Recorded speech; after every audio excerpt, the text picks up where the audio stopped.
Buenas noches, doctora, compañeros todos.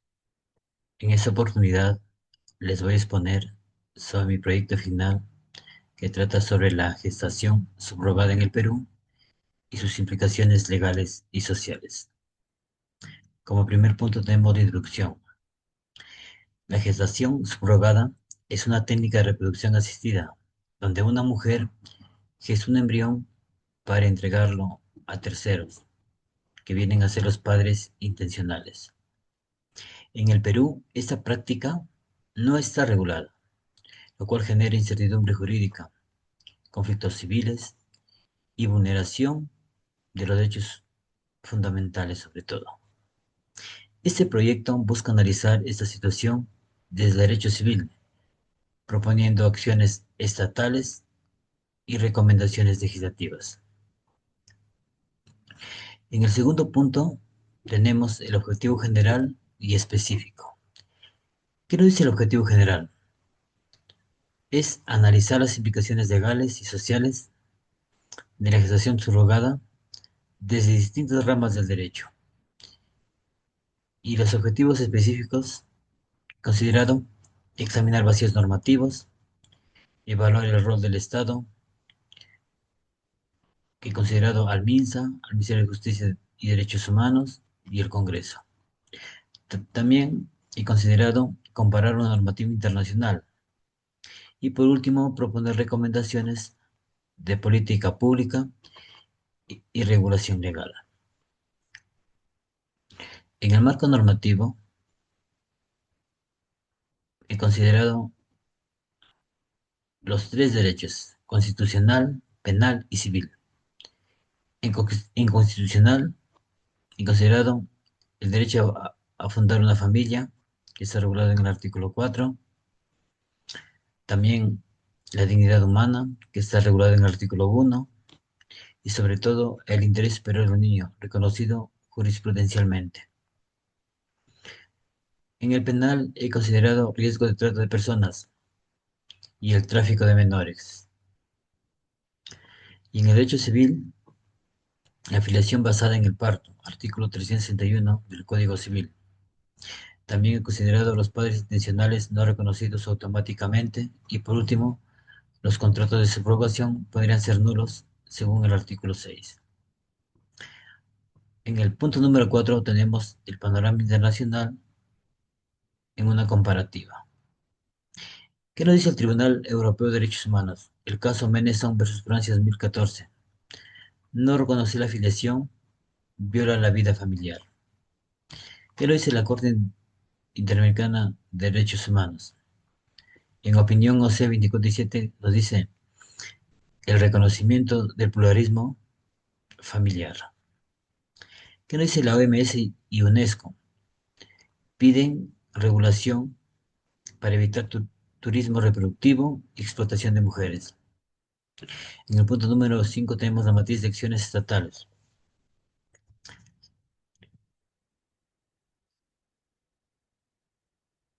¿El Estado debería normar la gestación subrogada como técnica de reproducción asistida? ¿Qué nos dice el MINSA? No ha emitido ninguna normativa técnica o directiva específica que regule su práctica de establecimientos de salud. ¿Qué nos dice el Ministerio de Justicia? Reconoce su necesidad en contextos de derechos humanos, pero no promueve una norma concreta. ¿Qué nos dice el Congreso?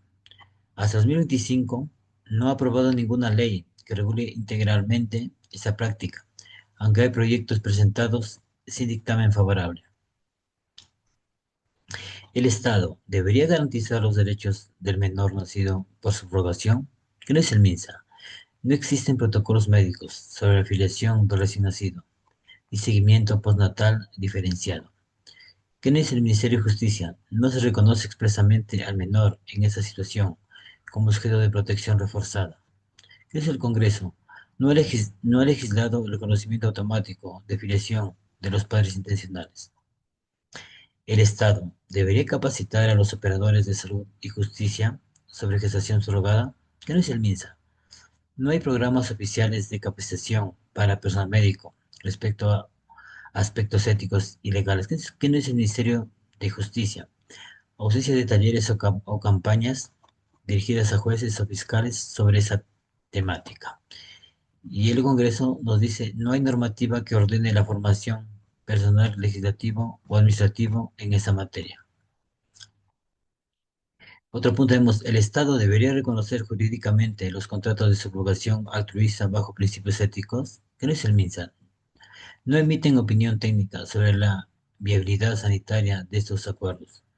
¿Qué dice el Ministerio de Justicia? No existe un marco jurídico claro que respalde su validez en el sistema legal peruano.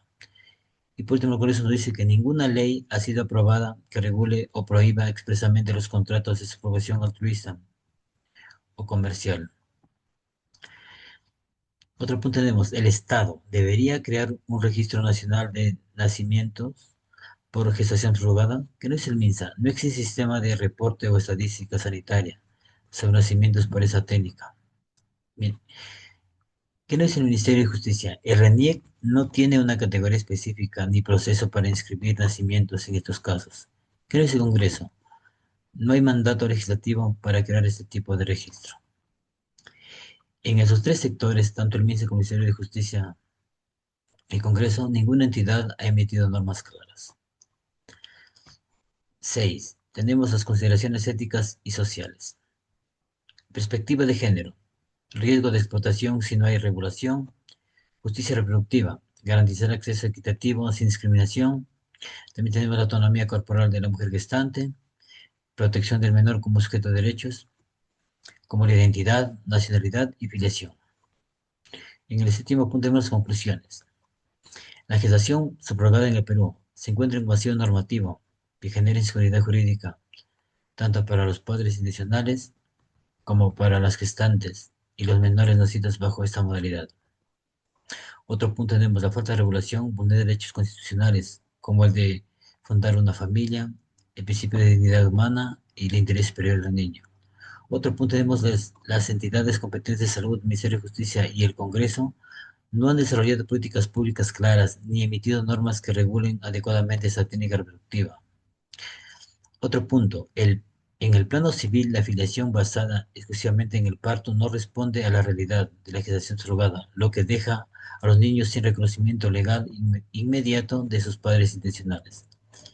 Y por último, tenemos la ausencia de un marco jurídico propicia la posibilidad de prácticas ilícitas como la trata de personas o la explotación de mujeres en situación de vulnerabilidad bajo un contexto de subrogación. Y en el punto 8 tenemos las recomendaciones. El Congreso de la República debe aprobar una ley específica que regule la gestación subrogada, distinguiendo entre su modalidad altruista y comercial y estableciendo límites éticos y legales. Otro punto tenemos modificar el Código Civil para permitir el reconocimiento legal de los padres intencionales desde el nacimiento y así asegurando los derechos del menor. El Ministerio de Salud debe elaborar guías clínicas administrativas que regulen la práctica en centros de salud públicos y privados, garantizando así el consentimiento informado de la gestante. Otro punto tenemos promover programas de formación dirigidos a jueces, fiscales, médicos y personal legal sobre el marco ético y legal de la gestación subrogada. Y por último tenemos establecer un sistema oficial para registrar los nacimientos por gestación subrogada que garantice transparencia, protección de datos y trazabilidad legal de cada uno, de cada caso. Buenas noches, doctora. Esa ha sido mi intervención. Gracias.